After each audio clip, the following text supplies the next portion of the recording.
శ్రీమాత్రే నమః. కొన్ని సమస్యలు మనం ఎవరికీ చెప్పుకోలేం, కానీ మనసులో మాత్రం చాలా బరువుగా మోస్తూ ఉంటాం వాటిని. అలాంటి సమయంలో ఎవరైనా వచ్చి మనకి దారి చూపిస్తే బాగుండు అని అనిపిస్తూ ఉంటుంది. మీరు కూడా అలాంటి పరిస్థితిలో ఉంటే స్పిరిచువల్ గైడెన్స్ కానీ, పర్సనల్ గైడెన్స్ కానీ, ఆస్ట్రాలజికల్ చార్ట్స్ కానీ తెలుసుకోవాలి అనుకునే వాళ్ళు డీటెయిల్స్ నా డిస్క్రిప్షన్ లో ఇస్తాను, నన్ను కాంటాక్ట్ చేయొచ్చు. ఈ రోజు లలితా సహస్రనామంలోని అమ్మవారి యొక్క 42వ నామం గురించి తెలుసుకుందాం. ఈ నామం మొత్తం కూడా పూర్తిగా కలిపి చదవకూడదనమాట.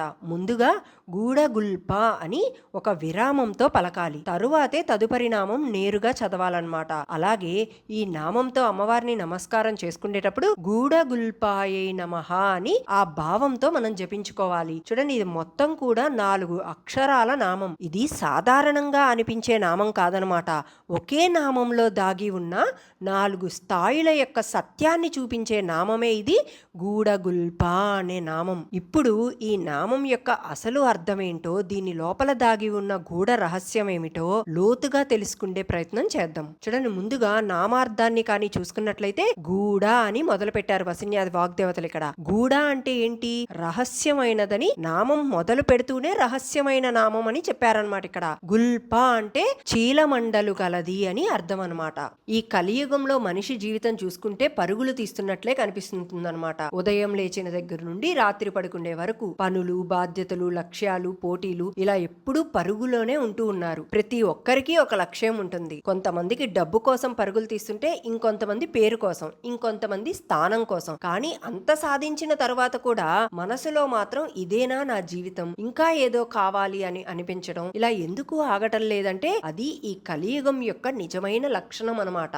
బయటికి అన్నీ ఉన్నట్లు కనిపించినా కానీ లోపల మాత్రం శూన్యంగా ఉంటుంది. ఎందుకంటే ఈ యుగంలో మనిషి బయట ప్రపంచంతో ఎక్కువగా ఆధారపడి ఉంటున్నాడు కనుక. కానీ తన ఆత్మతో ఉన్న సంబంధాన్ని కోల్పోతున్నాడు అనేది మనిషి గ్రహించుకోవటం లేదు. చూడండి, పూర్వ యుగాలకి ఇప్పటికీ తేడా ఏంటంటే, కృతయుగంలో మనుషులు ధ్యానం చేసేవారు. వారు ఎక్కువగా బయట ప్రపంచంలో కన్నా లోపలి ప్రపంచంతో ముఖ్యంగా భావించే వాళ్ళనమాట. అలానే త్రేతాయుగంలో కూడా ధర్మం బలంగా ఉండేది. ద్వాపర యుగంలో భక్తి ఉండేది. కానీ ఈ కలియుగంలో మాత్రం మనిషి ధ్యానం చేయటం లేదు. ధర్మాన్ని నిలబెట్టడం కష్టమైపోతుంది. భక్తి కూడా చాలా సార్లు ప్రయోజనం కోసమే మారిపోతుందన్నమాట. అందుకే ఈ యుగంలో మనిషి ఎక్కువగా బాధపడుతున్నాడు. పూర్వ యుగాలలో సమస్యలు తక్కువగా ఉండేవి అని కాదు దాని అర్థం, కానీ వాళ్ళు బలంగా ఉండేవాళ్ళనమాట. దానినే ఇక్కడ అంతర్గత స్థిరత్వం అంటారు. ఇప్పుడు మనిషి దగ్గర అన్ని ఉన్నాయి, కానీ ఒక్కటే లేదు. ఏంటది అంటే మనశ్శాంతి. చూడండి, మనసు ఖాళీగా ఎందుకు ఉంటుంది అంటే అది ఒక సమస్య కాదు, అది ఒక సంకేతాన్ని మనకి ఇవ్వటం అనమాట.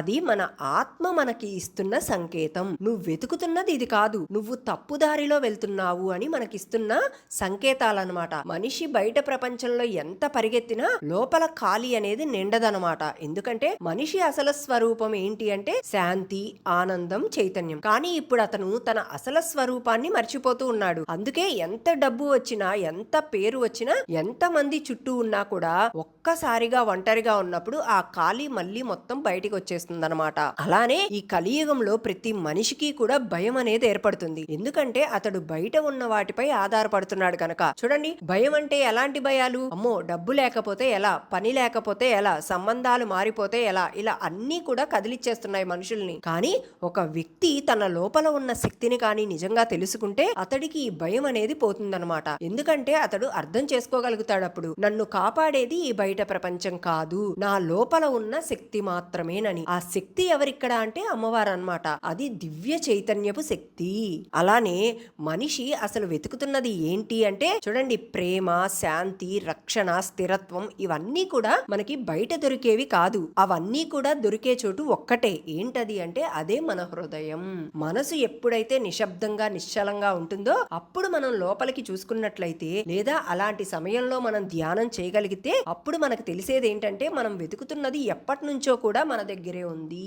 అది అమ్మవారి యొక్క అనుగ్రహం అనమాట. అది ఇప్పుడే అందరికీ తెలియదు. అది అమ్మ అనుగ్రహం ఉన్న వాళ్ళకు మాత్రమే అది తెరుచుకుంటుందన్నమాట. అంతవరకు కూడా అది మనలో నిద్రిస్తున్న శక్తి లాగానే ఉంటుంది. ఎందుకు చెప్పాం ఇప్పుడు ఇదంతా అంటే చూడండి, ఈ గూడగుల్ప అనే రహస్యం కూడా ఇదేనమాట. ఇక్కడ గూడ అంటే రహస్యంగా ఉన్నదని, గుల్ప అంటే ఒక పాద భాగం అని. అంటే అమ్మవారు పాదాలు కూడా పూర్తిగా కనిపించవు, అవి గోప్యంగా ఉంటాయి అని. అది ఒక సూచన. దివ్యమైన శక్తి ఎప్పుడూ బయటికి కనిపించదనమాట, అది లోపలే ఉంటుంది అని ఇక్కడ అర్థం. అలానే అమ్మవారి పాదాలు అంటే అంటే శరణాగతి అని అర్థం. ఆ పాదాల దగ్గరే అన్ని సమస్యలకు పరిష్కారం కూడా మనకు ఉంటుంది. కానీ అవి ఎలా ఉన్నాయి అంటే గూఢంగా ఉన్నాయి. అలా గూఢంగా ఉండడం వల్ల మనిషి బయటికి వెతుకుతూ తిరుగుతున్నాడు అనమాట. ఈ నామంలో మొదటిగా వసిన్యాది వాగ్దేవతలు గూఢ అని మొదలు పెట్టారు. అసలు గూఢ అంటేనే రహస్యమైనదని అర్థం. చూడండి, ఇప్పుడు ఈ ప్రపంచంలో చాలా విషయాలు మనకి కంటికి కనిపిస్తూ ఉంటాయి, కానీ వాటి వెనుక ఉన్న అసలు కారణం మనకు కనిపించదనమాట. మన జీవితం కూడా అలానే ఉంటుంది. ఎందుకు కొన్ని సంఘటనలు జరుగుతాయో, ఎందుకు కొన్ని సంబంధాలు వస్తాయో, ఎందుకు కొన్ని కష్టాలు ఎదురవుతాయి అంటే ఈ అన్నింటికీ కూడా ఒక లోతైన కారణం అనేది ఉంటుంది. అది మనకి బయటికి కనిపించదు అంతే. దానినే ఇక్కడ గూఢత్వం అన్నారు. అమ్మవారి శక్తి కూడా అలాంటి గూఢమైనదే. అమ్మ ఎక్కడా బయటికి స్పష్టంగా కనిపించదు, కానీ అమ్మవారు లేకుండా ఏదీ జరగదు. అంటే అమ్మవారు ప్రతి శ్వాసలో కూడా ఉన్నారు, ప్రతి ఆలోచనలో కూడా ఉంటారు, ప్రతి కదలికలో కూడా ఉంటారు. కానీ మనం అమ్మని గుర్తించలేకపోతున్నాం. ఎందుకంటే అమ్మవారు ఎలా ఉన్నారు? ఇక్కడ గూఢంగా ఉన్నారు, రహస్యంగా లోపల దాగి ఉన్నారనమాట. దానినే ఇక్కడ గూఢ అన్నారు. తర్వాత ఏం చెప్పారు? గుల్పా అంటే పాదభాగం, చీలమండ అన్నమాట. అమ్మవారు పాదాలు అంటేనే కేవలం శరీర భాగంగా చూడకూడదు మనం. అవి ఒక ఆధ్యాత్మిక సంకేతాన్ని మనకి సూచిస్తూ ఉంటాయన్నమాట. ఇక్కడ చూసుకున్నట్లయితే పాదాలు అంటే ఏంటి? ఆధారం అని, నిలుపు అని, మూలం అని అర్థం. మనం ఎక్కడ నిలబడుతున్నామో, మన జీవితం దేనిపైన ఆధారపడి ఉందో అది పాదాల ద్వారా సూచించబడుతుందన్నమాట. ఇక్కడ అమ్మవారు పాదాలు అంటేనే సృష్టి యొక్క మూలం, శక్తి యొక్క ఆధారం, శరణాగతి యొక్క స్థానం అని అర్థం అనమాట. భక్తులు ఎందుకు పాదసేవ చేస్తారు అంటే, ఎందుకు పాదాలకు నమస్కరిస్తారు అంటే, ఎందుకంటే అక్కడే అన్ని సమస్యలకు పరిష్కారం దొరుకుతుంది కనుక. దానినే ఇక్కడ గుల్పా అన్నారు. ఇప్పుడు ఈ గూఢ గుల్ప అనే దానికి రహస్య నామంగా ఎందుకు చెప్పబడిందంటే, చూడండి, ఇక్కడ గూఢ గుల్ప అంటే రహస్యంగా ఉన్న పాదాలు అని. ఇది ఒక రూపవర్ణన మాత్రమే కాదు, ఒక గూఢమైన సంకేతాన్ని కూడా మనకు అందిస్తుంది అనమాట. అమ్మవారు పాదాలు స్పష్టంగా కనిపించటం లేదు అంటే అమ్మవారి యొక్క శక్తి సులభంగా కనిపించదు అని అర్థం అనమాట. అంటే మనం బయట ప్రపంచంలో వెతుకుతున్నప్పుడు ఆ శక్తి మనకి కనిపించదు, కానీ ఒక్కసారి మనం మన లోపల చూసుకోగలిగితే అక్కడే అమ్మవారి పాదాలు మనకి దొరుకుతాయన్నమాట. అక్కడే మనశ్శాంతి కూడా దొరుకుతుంది. అక్కడే ఒక రక్షణా పొర అనేది మనకి ఏర్పడుతుందన్నమాట. అది ఈ నామం చెప్తున్న గొప్ప రహస్యం. ఇంకా ఈ నామం మొత్తం కూడా 4 అక్షరాల నామం అని చెప్పుకున్నాం. ఇది మొత్తం కూడా 4 స్థాయిల సత్యం. ఈ నామంలో దాగిన ఈ 4 అక్షరాలు కూడా 4 స్థాయిల సత్యాన్ని మనకి సూచిస్తున్నాయి. ఏంటవి అంటే, మొదటి స్థాయి ఏంటి అంటే రూపం. అదే అమ్మవారి యొక్క సౌందర్యం. దానినే ఇక్కడ బాహ్యార్థం అని చెప్పుకుంటాం. ఇక ఈ మొదటి స్థాయిలోనే చాలా మంది ఆగిపోతూ ఉంటారన్నమాట. కానీ ఎవరైతే నిజమైన భక్తులు ఉంటారో వాళ్ళు 2వ స్థాయికి చేరుకుంటారు. అక్కడ ఏం దొరుకుతుంది అంటే అమ్మవారి యొక్క భావం, అదే శరణాగతి అన్నమాట. ఇంకొంచెం ముందుకెళ్తే 3వ స్థాయికి చేరుకోగలుగుతారు. అక్కడ అమ్మవారి యొక్క తత్వం, అంటే అమ్మవారి లోపల దాగిన శక్తిని తెలుసుకోవటం అన్నమాట. అలా ఇంకొంచెం ప్రయత్నం చేయగలిగితే అదే చివరి స్థాయి అన్నమాట. దానినే 4వ స్థాయిగా చెప్పారు ఇక్కడ. అదే అనుభవం. చూడండి, ఎప్పుడైతే మనం ఈ 4 స్థాయిలు చేరుకుంటామో అక్కడ మనకి అమ్మవారి యొక్క అనుభవం జరుగుతుందన్నమాట. అంటే మన ఆత్మలో అమ్మవారిని కలుపుకోవటం అని అర్థం. మొదటి మనం ఎప్పుడైతే ఈ రూపాన్ని చూస్తామో తరువాత భావాన్ని అర్థం చేసుకోవాలన్నమాట. ఆ భావం తర్వాత తత్వాన్ని గ్రహించుకోవాలి. చివరికి ఆ గ్రహించిన తత్వాన్ని అనుభవంగా మార్చుకోవాలన్నమాట. ఈ యొక్క ప్రయాణమే ఆధ్యాత్మిక మార్గం. ఆ మార్గం చేరుకోవాలి అంటే మొదటిగా పట్టుకోవాల్సింది ఏంటి అంటే అమ్మవారి యొక్క పాదాలు. ఆ పాదాలు కూడా ఎలా పట్టుకోవాలి అంటే బాహ్యంగా కాదు, మన లోపల పట్టుకోవాలన్నమాట. చూడండి, ఇక్కడ ఈ నామంతో కానీ మనం జపం చేయగలిగితే అది కేవలం శబ్దంగా కాదనమాట, ఒక ధ్యానంగా మారుతుంది. మనం ఒక్కసారి నిజంగా ఈ నామాన్ని కానీ అనుభవంతో పలికినట్లయితే అమ్మవారి యొక్క అనుగ్రహం స్వయంగా మనలో వెలుగుతుందనమాట. ఇక భక్తుడు ఎప్పుడైతే ఈ 4వ స్థాయిని చేరుకోగలుగుతాడో అక్కడ ఆ స్థాయి దగ్గరే మంత్రాలకి మూలం అని చెప్పారు. అంటే అమ్మవారు కేవలం ఒక దేవతామూర్తి మాత్రమే కాదు, అమ్మవారు అంటే ఒక శక్తి, ఒక కేంద్రం, ఒక మూలం. చూడండి, ఇక్కడ అమ్మవారు పద్మాసనంలో కూర్చొని ఉంటుందంటే అక్కడ వర్ణన సాధారణంగా మనకి ఇది అనిపించవచ్చు, కానీ ఆ పద్మాసనమే ఒక గాఢమైన రహస్యం. ఇక్కడ పద్మం అంటే ఏంటి? పవిత్రత, స్థిరత్వం, లోతైన చైతన్యం అని అర్థం. అంటే అమ్మవారు కూర్చున్న స్థానం ఈ విశ్వంలోని అత్యంత పవిత్రమైన స్థిరమైన శక్తి కేంద్రం.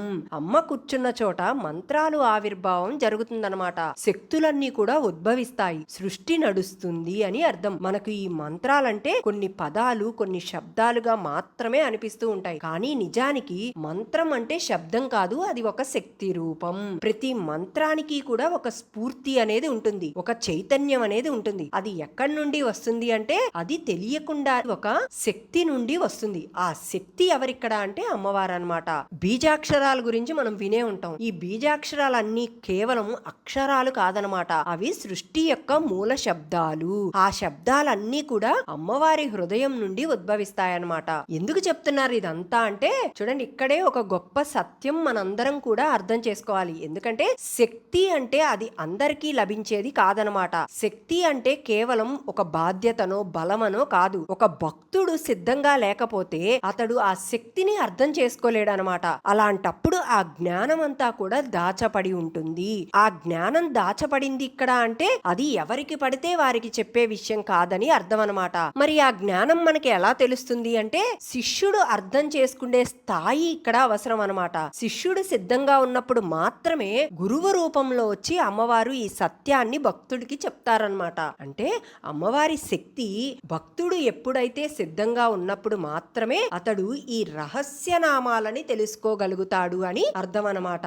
దానినే ఇక్కడ గూఢగుల్ప అని చెప్పారు. ఈ గూఢగుల్ప అనే నామాన్ని మనం ఎంత లోతుగా ఆలోచిస్తే అంతగా ఇది ఒక సాధారణ రూపవర్ణన కాదని మనకు తెలుస్తుందన్నమాట. ఇది ఒక జీవన సత్యాన్ని, ఒక ఆత్మ నియంత్రణను, ఒక అంతర్గత శక్తిని మనకి నిశ్శబ్దంగా నేర్పించే నామం అన్నమాట. చూడండి, ఇక్కడ గూఢగుల్ప అంటే అమ్మవారి యొక్క మడమలను చీరతో కప్పుకొని ఉండటం అన్నమాట. ఇది బాహ్యంగా చూసినట్లయితే మనకి ఒక అలంకరణ మాత్రంగానే కనిపిస్తూ ఉంటుంది. కానీ నిజానికి ఇదేంటంటే అమ్మవారు ఏదైనా దాచుకోవడం అంటే అది భయంతో దాచుకున్నారని అర్థం కాదు, అది జ్ఞానం కోసం అన్నమాట. అమ్మవారికి ఇక్కడ తన శక్తి ఎంత ఉందో తనకి బాగా తెలుసు. అందుకే అమ్మవారు దాన్ని బయటికి చూపించవలసిన అవసరం లేదని చెప్పారన్నమాట. ఇక్కడ ఇదే చాలా పెద్ద రహస్యం. ఇక్కడ మన జీవితంలో కూడా మనం ఎప్పుడూ ఒక తప్పు చేస్తూ ఉంటాం. ఏంటది అంటే మన దగ్గర ఏదైనా ఉందనుకోండి, అది అందరికీ చూపించాలి అని మన మనసు తపన పడిపోతూ ఉంటుంది. ఉదాహరణకి మన తెలివి, మన డబ్బు, మన అందం, మన ప్రతిభ, ఇవన్నీ కూడా మనం బయటికి కనిపించాలని మన మనసు కోరుకుంటూ ఉంటుందన్నమాట. ఎందుకంటే ఈ కలియుగ ప్రభావం ఏం చేస్తుందంటే ఒక భయాన్ని సృష్టిస్తుంది. ఏంటది అంటే నీలో ఉన్న ఏదైనా సరే బయటికి చూపించుకోకపోతే ఎవరూ కూడా నిన్ను గుర్తించరు అని. కానీ అమ్మవారి రూపం ఏం చెప్తుందంటే ఇక్కడ నిజమైన విలువలకు ప్రదర్శన అవసరం లేదు. చూడండి, ఇక్కడ అమ్మవారు చెప్తుంది ఏంటి అంటే నీలో ఉన్న విలువలను ఎప్పుడూ బయటికి చూపించుకోవాల్సిన అవసరం లేదు. ఈ కాలంలో ప్రతి ఒక్కరూ కూడా తమను తాము నిరూపించుకోవడానికి పరిగెడుతూనే ఉన్నారు. నేను ఇంత గొప్పవాడిని, నాలో ఇంత శక్తి ఉంది, నేను ఎంత తెలుసుకున్నాను, నేను ఎంత అందంగా ఉన్నాను, నేను ఎంత సాధించాను అని ఇవన్నీ కూడా మనం ప్రపంచానికి వినిపించాలని కోరుకుంటూ ఉంటాం. కానీ అమ్మవారి యొక్క మార్గం మాత్రం వేరేదనమాట. ఏంటది అంటే నిజమైన విలువ మన గొంతులోనో, మన శబ్దంలోనో, మనం బయటికి చెప్పే శబ్దంలోనో ఉండదనమాట. నిజమైన బలం ప్రకటనలో ఉండదు, స్థిరత్వంలో ఉంటుందన్నమాట. అలానే నిజమైన అందం కూడా ప్రదర్శనలో ఉండదు అని అమ్మవారి నామం గూఢగుల్ప అంటే అర్థం అనమాట. చూడండి, ఇక్కడ ఉదాహరణకి పువ్వు తన అందాన్ని కేకలు వేసి చెప్పదు, చంద్రుడు తన చల్లదనాన్ని కూడా ప్రకటించడు, సముద్రం కూడా తన లోతును చెప్పుకొని తిరగడు. అయినా వాటి మహిమ ఈ ప్రపంచాన్ని తాకుతుంది. అలానే నిజమైన వ్యక్తిత్వం, నిజమైన ఆధ్యాత్మికత, నిజమైన శక్తి ఇవన్నీ కూడా నిశ్శబ్దంగా ప్రభావం చూపుతుంటాయన్నమాట. కుండలిని శక్తిలో కూడా ఇదే చెప్తున్నారనమాట. చూడండి, ఇక్కడ మూలాధారంలో నిద్రిస్తున్న శక్తి ఎప్పుడూ కూడా బయటికి కనిపించదు. ఎవరో ధ్యానం చేస్తున్నారంటే వారి లోపల ఎంత మార్పు జరుగుతుందో అని బయట వారికి కనిపించదు. అలానే ఎవరో భక్తితో జపిస్తున్నారు అంటే ఆ జపం వారి నాడులలో, వారి చైతన్యంలో, వారి కర్మలలో ఎలాంటి శుద్ధి తీసుకొస్తుంది అని బయట ప్రపంచం కొలవలేదనమాట. అలానే ఎవరో అమ్మవారి అనుగ్రహాన్ని అనుభవిస్తున్నారు అంటే అది వారి చూపులలో, వారి మాటలలో, వారి నడకలో, వారి మౌనంలో మెల్లిగా తెలిసిపోతుందన్నమాట. అవి గట్టిగా ప్రకటించబడవు. ఇదే గూఢశక్తి స్వభావం. అలా ఈ నామం మనకు నేర్పించే పాఠం ఏంటంటే మనలో ఉన్న విలువలను ఎప్పుడూ కూడా బయటికి చూపించవలసిన అవసరం లేదు. మన అందాన్ని చూపించడం కోసం కాదు, సంరక్షించుకోవడం నేర్చుకోవాలి. అలానే మనలోని శక్తులని నిరూపించుకోవడానికి కాదు, నియంత్రించడానికి ఉపయోగించుకోవాలి. ఎందుకంటే నిజమైన మహిమ ఎప్పుడూ కూడా నిశ్శబ్దంగానే ఉంటుంది. అమ్మవారి యొక్క చీలమండలు కనిపించకపోయినా అమ్మవారి యొక్క సంపూర్ణత్వం ఎక్కడా తగ్గదనమాట. దానినే ఇక్కడ గూఢగుల్ప అంటే కనిపించని అందం, దాచిన శక్తి, నిశ్శబ్ద మహిమ అని అర్థం అనమాట. మనం బయట వెతుకుతున్నది ఏదైనా సరే అది చివరికి మనలోనే ఉంది అని మనం తెలుసుకోవటం. దానినే ఇక్కడ గూఢగుల్ప అని చెప్పారు. అది ఈ నామానికి నామానికి అర్థం. రేపు ఈ నామంలోనే రెండవ భాగం గురించి తెలుసుకుందాం. మీ అందరికీ కానీ నా వీడియోస్ నచ్చినట్లయితే లైక్ రూపంలో కానీ కామెంట్ రూపంలో కానీ తెలియజేయండి. అలానే నా ఛానల్ ని సబ్స్క్రైబ్ చేసుకోండి. శ్రీమాత్రే నమః.